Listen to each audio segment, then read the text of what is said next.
This presentation, featuring the reflections of our Shaar Hashomayim clergy on the Yom Kippur prayers, it begins with one of the most special and majestic moments that makes the Shaar, Kol Nidre. The music and the words have a way of bringing one back to one's hometown synagogue, to the experience of the generations standing together, united in their wish and prayers for a better life. And in thinking of the power of this moment, I love to recall the legend that's told about two people, one wise and one foolish, and they were together in a forest on a dark moonlit night, and they had lost their way. They wandered about for hours and hours, going deeper and deeper into the woods, and suddenly a flash of lightning lit up the sky, and the foolish person, they stood with their mouths wide open in amazement. Did you see that? But the wise person, on the other hand, they used that light to gain their bearings and to find a path out of the forest. Yom Kippur, Kol Nidre, it's that flash of lightning. For some, it's a moment to be amazed, but for others, for the truly wise, it's a flash of inspiration that allows us to find where our souls are truly yearning to be. Kol Nidre.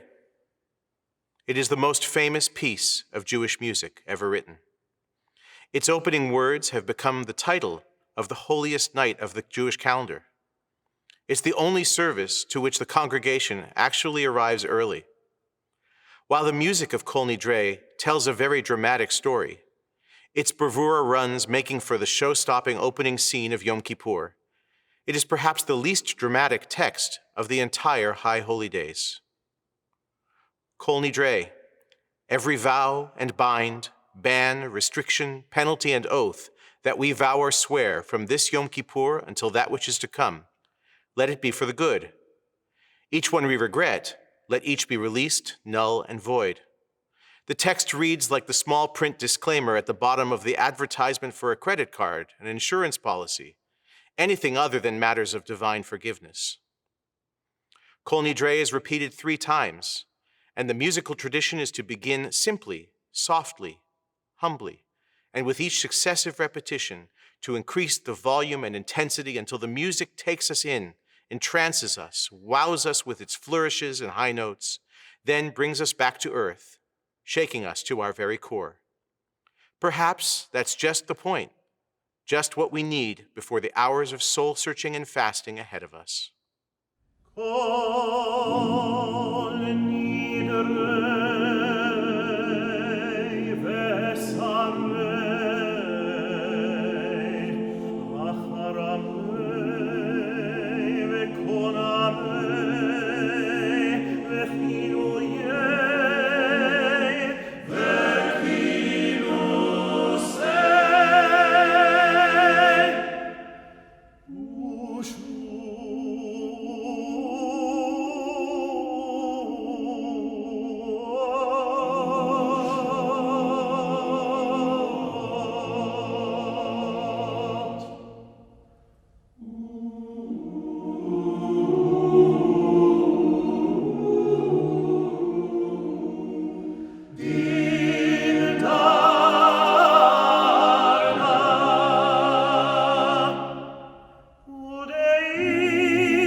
Every year, I look forward to hearing the cantor and choir chant the wonderful Shechianu blessing at Kol Nidre.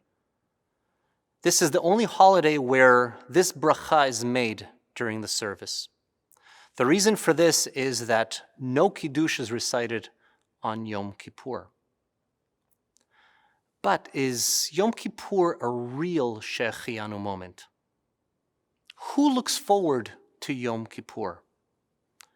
My father once explained that during Kol Nidre, we say Mi Yom Kippurim Zeh ad Yom Kippurim. We pray that we make it to next year's Yom Kippur. And so, making it to Yom Kippur is indeed a special moment, a Shechianu moment, and perhaps this year more than ever. Experiencing an empty sanctuary last year has greatly highlighted the importance of communal participation. I and the entire clergy look forward to seeing you, our congregants, here in the sanctuary very soon. I look forward to reciting this year's Shechianu blessing with extra gusto and deep meaning with each and every one of you.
The idea of petitioning God for a lenient decree is brash enough, but this piyut ki hine kachomer goes even further and attempts to turn the tables on the prosecution. Like clay in the potter's hands, expanded or contracted at will, so are we in your hand, guardian of loving kindness. Look to the covenant and disregard our inclination to sin. God created us, and in doing so, gave us both the ability and the inclination to sin. Yes, it's true that we are responsible for our own actions, but God, you made us this way. Like a stone in the stonecutter's hands, the helm in the hands of the sea captain, you fashioned us.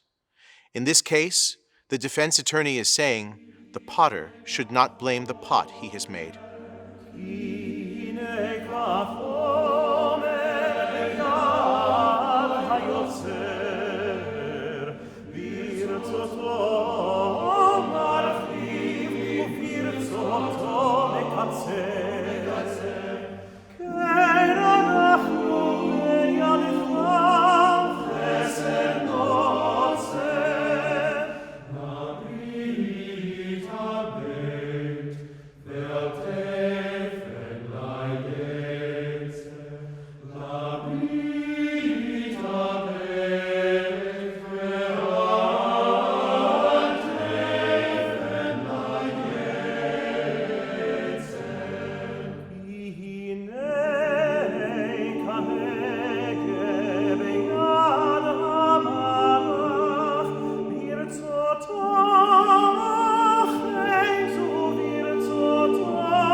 Berosh Hashanah yikatevun, uvyom tzom kippur yechatemun.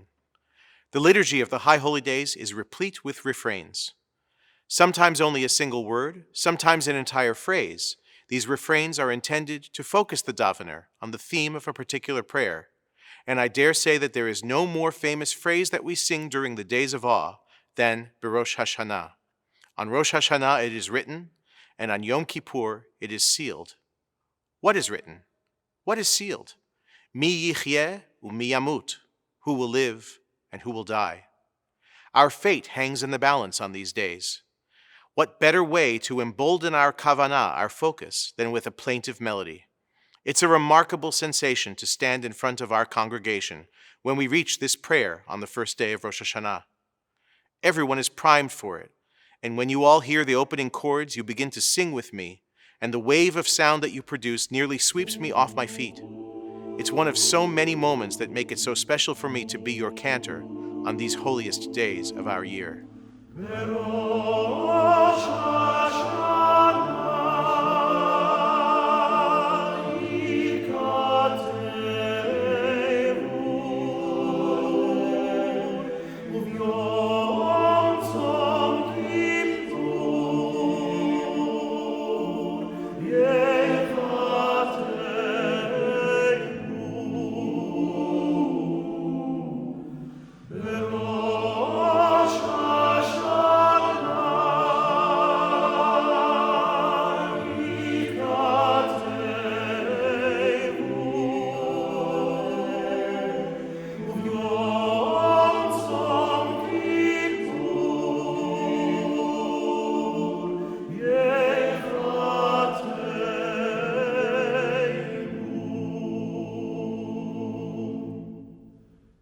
Kama yavrun v'chama yibareun. How many shall pass away, and how many shall be born? Who shall live, who shall die? Who in good time, and who by an untimely death? There's so much about life that we don't know. But we do know for certain that none of us will live forever, and we also know that in our absence, the world continues. Lives are lost and lives are spared. People die and newborns arrive in the world. And I once heard a saying that connects these moments of life and death, and it says, when you were born, you were crying and everyone around you was smiling. Live your life so that when you die, you're the one who's smiling and everyone around you is crying. Our prayers remind us that we don't get to choose our longevity. We also don't get to choose when we're born and the conditions into which we're born. But we do get to choose how we live our lives. We do get to define our own legacy.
When we recite Berosh Hashanah Yikatevun, it reads as a litany of things we cannot control: water, fire, war, famine, even things we couldn't have imagined in our modern world, who by stoning. I now think of those who were killed in the terrifying building collapse in Surfside, Florida. It's a horrific list of tragedies. I spent some time working with individuals recovering from addiction. If you've had any experience with AA or other addiction programs, you may be familiar with the Serenity Prayer. It goes like this: God, grant me the serenity to accept the things I cannot change, the courage to change the things I can, and the wisdom to know the difference. Berosh Hashanah Yikatevun is in many ways a Jewish version of that prayer. It begins with a list of things we cannot change, that we cannot control, natural disasters and the like. The prayer then presents us, almost as a response, with a list of things that are fully in our control: teshuvah, tefillah, tzedakah. If we have the wisdom to know the difference, then despite everything we cannot control, we can feel empowered in those areas. We can better ourselves with teshuvah. We can connect with the divine with tefillah. We can discover our endless capacity to give with tzedakah. We recite this prayer on both Rosh Hashanah and on Yom Kippur. Rosh Hashanah is a day that focuses us on God's ultimate mastery of the universe, on all that we cannot control or understand. Yom Kippur brings us closer to empowerment. Despite all we cannot prevent, despite what we do not understand, it reminds us of what we can do, of what we are called to do.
Thank you for joining us in this reflection on our High Holy Day prayers.